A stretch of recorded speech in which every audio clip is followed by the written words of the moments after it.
कल के क्लास में बच्चों मैंने विज्ञान का पहला पाठ पढ़ाया था। पहले पाठ का नाम था मानव विज्ञान एवं प्रौद्योगिकी। ये चैप्टर जो है विद्यालय के समस्त जितने भी छात्र छात्रा हैं उनके लिए उपयोगी है, चाहे वो 6 हो, 7th हो, 8th हो। तो अब कल मैंने बताया था कि विज्ञान क्या है, व्हाट इज साइंस, प्रौद्योगिकी क्या है, व्हाट इज टेक्नोलॉजी। आज दूसरा टॉपिक है कि विज्ञान एवं प्रौद्योगिकी का दैनिक जीवन में उपयोग, use of science and technology in daily life. किस तरह से हम अपने दैनिक जीवन में विज्ञान और प्रौद्योगिकी का उपयोग करते हैं।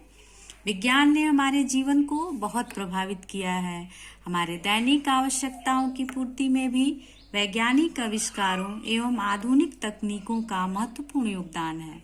विज्ञान और प्रौद्योगिकी के विकास ने लोगों के जीवन स्तर में क्रांतिकारी परिवर्तन किया है। जैसे पहले के लोग मोमबत्ती जलाते थे, दीपक जलाते थे, घरों में बिजली नहीं हुआ करता था, लेकिन हमारे वैज्ञानिकों के आविष्कार के द्वारा ही आज हमें प्रकाश हर समय उपलब्ध है। हर समय उसी से हम जनरेटर है, इन्वर्टर है, कूलर है, एसी है, फ्रिज है, ये सब हमारे विज्ञान और प्रौद्योगिकी की ही देन है। विज्ञान और प्रौद्योगिकी के इसी विकास के क्रम में लोगों के जीवन स्तर में क्रांतिकारी परिवर्तन हुआ है। Science has greatly influenced our lives very much. Scientific inventions and modern techniques have also been as important contribution in our daily needs. The development of science and technology has brought revolutionary changes in the living standard of people. दूसरा topic क्या है? विज्ञान एवं प्रौद्योगिकी के विकास के कारण ही हम बैलगाड़ी, टांगा आदि से मुक्त होते हुए परिवहन के अत्याधुनिक साधन जैसे मोटरसाइकिल, कार, बस, ट्रेन, वायुयान, मेट्रो ट्रेन, बुलेट ट्रेन आदि तक पहुंच गए हैं। अब जैसे पहले के समय में खेती बैलों के द्वारा हुआ करती थी, बैलगाड़ी द्वारा चला करते थे लोग, तांगे से चला करते थे, लेकिन विज्ञान और प्रौद्योगिकी की ही देन है जो आज हम अपने लाइफ में समय की भी बचत कर रहे हैं और तमाम यातायात साधन हो गए हैं। कम टाइम में हम अपने कार्यों को कर ले रहे हैं। यही हमारे विज्ञान और प्रौद्योगिकी की उपलब्धि है।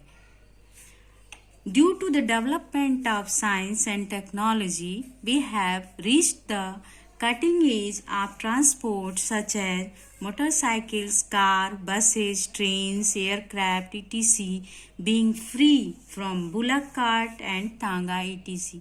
पहले के ज़माने में जब हम लोग खेती किया करते थे तो उस समय ये कंबाइन मशीन नहीं हुआ करती थी, लेकिन आज गेहूं की कटाई का भी समय चल रहा है। इस समय कटाई हाथ से नहीं करना पड़ रहा है। ये हमारे विज्ञान और प्रौद्योगिकी की ही देन है जो कंबाइन मशीन का निर्माण हुआ। यही हमारी टेक्नोलॉजी है, यही हमारा साइंस है।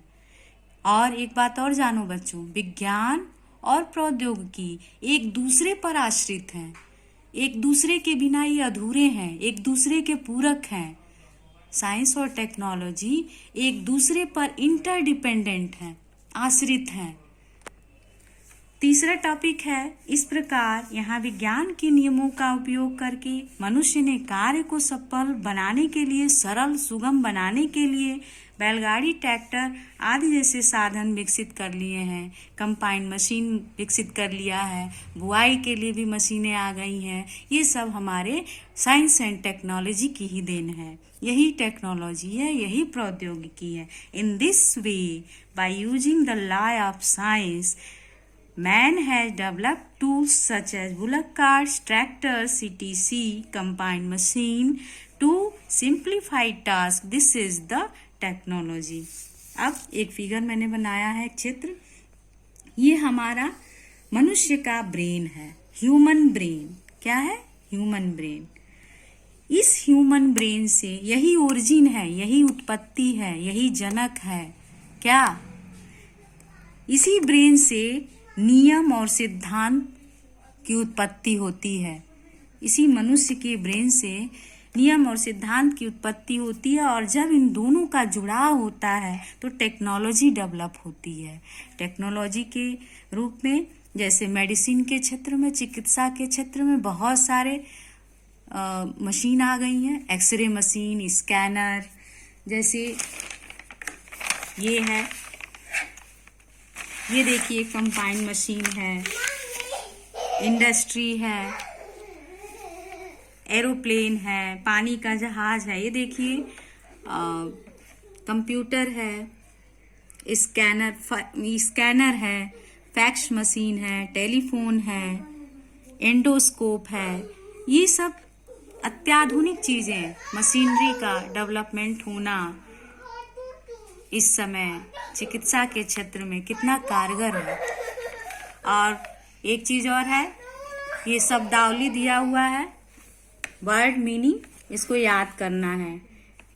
ये समस्त वर्ड मीनिंग साइंस से रिलेटेड है, इंग्लिश में भी काम आएगा। आप सभी लोगों को इसको तैयार करना है पहले चैप्टर का। Thank you.